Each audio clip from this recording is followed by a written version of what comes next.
সপ্তমী পূজার অনেক অনেক শুভেচ্ছা। তো আমরা সবাই দুপুরবেলা গেছিলাম আমরা পাড়ার প্যান্ডেলে। তো ওইখানে গিয়া প্রসাদ খাইলাম, খাইয়া এখন বাসায় যাইলাম গিয়া। যাইতে সময় আমার ভাই আর দীপ মানে আমার বন্ধু তারার লগে দেখা হয়েছে। তো তারা আমার কর চল রামকৃষ্ণনগর যাইতে না, আমি ভাবছি ঢং করের মনে হয়, তারা তো রামকৃষ্ণনগর যাইতো না।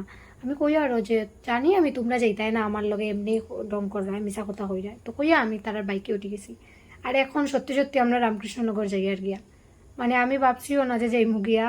তো কথা কইতে কইতে আই পড়ছি রামকৃষ্ণনগর। আর কয়েকটা প্যান্ডেল আছিল, এটি আমি ভিডিওতে দেখাই লইছি। এটা হইলো কালীবাড়ির সামনে গেট, কারণ দিনের বেলা তো এটা লেগা লাইট পূজা যান না। এই প্যান্ডেলটা হইলো রামকৃষ্ণনগরের সত্যিকার বড় প্যান্ডেল। তো তারপর গেলাম কালীবাড়িতে। প্রথমে কোনো দিকে লামার কথাই আছিল না, তারপর ভাবলাম যাই কালীবাড়িতে গিয়ে প্রণাম করিয়ে আই। আর এই যে আমার ভাইরে দেখো টেক শুট আর টি শার্ট লাগাইয়া আইছে পূজা দেখতে। মানে তার মতো কনফিডেন্স কার কার ভিতরে আছে এটা আমি কইতে মানে কইয়েই বুঝাইতে পারতাম না। এটা বহুত কমই মানুষ থাকবো এরকম। তো কালীবাড়িতে আইলাম, কালীবাড়ির দুর্গা প্রতিমা দেখলাম, শিব কালী সবাইরে প্রণাম করলাম করিয়া। এটা হলো কালী মন্দির, মানে সবাই জানো দেখছো, আমি তাও আবার কইয়ার প্ল্যান ছাড়া হুটহাট করিয়া কোনো দিকে যাওয়ার মজাটাই আলাদা থাকে। যেমন আজকে হয়েছে আমরা কোনো প্ল্যানই আসিল না, তারপরেও আমরা আই পড়ছি। তো তারপর গেলাম আমরা এই প্যান্ডেলের ভিতরে।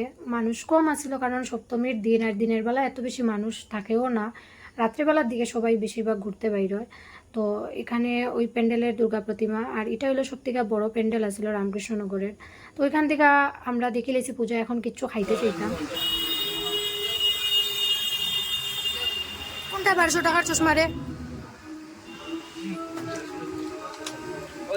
1200 টাকার চশমা, 1250। ভাই বন্ধুরার লগে আইলে প্রিন্সেস ট্রিটমেন্ট পাইবাই পাইবা, মানে ইতার লেগে কোনো বয়ফ্রেন্ডের দরকারই পড়ে না। তুমি তারার লগে বাইর হইছো মানে তুমি রানী, মহারানী। তো মোমো আইসক্রিম খাইলাম। এখন কইও না কেউ আইসক্রিম আর মোমো খাইয়েই মনে করায় প্রিন্সেস ট্রিটমেন্ট পাইলেইছো। ভাই মেয়েরার কাছে ছোটো ছোটো জিনিসই বহুত বেশি ম্যাটার করে। তো এখন আমরা যাই আর বালিচড়ার প্যান্ডেলের ভিতরে। আইসি যখন যে কয়টা বাড়ি প্যান্ডেল দেখা যায়, তো এই হলো ভিতরের প্রতিমা। আর এখান থেকে এখন বেমগে বাসায়, আর এখানে হয়ে গেছে আমরা লোক একটা ঘটনা। সামনে পুলিশ, আর আমার ভাইয়ে মনে করছে 3জন মানুষ যদি পুলিশে ধরিলায়, হে বাইক থামাই দিছে। তো আমরা বাইক থেকে লামছি, লাইমা হাইটটা হাইটটা গেছি বাক্কা জায়গা। তারপর গিয়ে আমরা বাইকে উঠছি। আর এখন সন্ধ্যা লাগি গেছে, বাসায় যাই আর গিয়া। আর সপ্তমী ব্লগ এতটুকুই থাকলো, আবার তোমরা লগে অষ্টমী আর নবমীর ব্লগ নিয়ে আইমু। তো সবাই ভালো থাকো, সুস্থ থাকো, সুন্দরভাবে পূজা কাটাও, টাটা।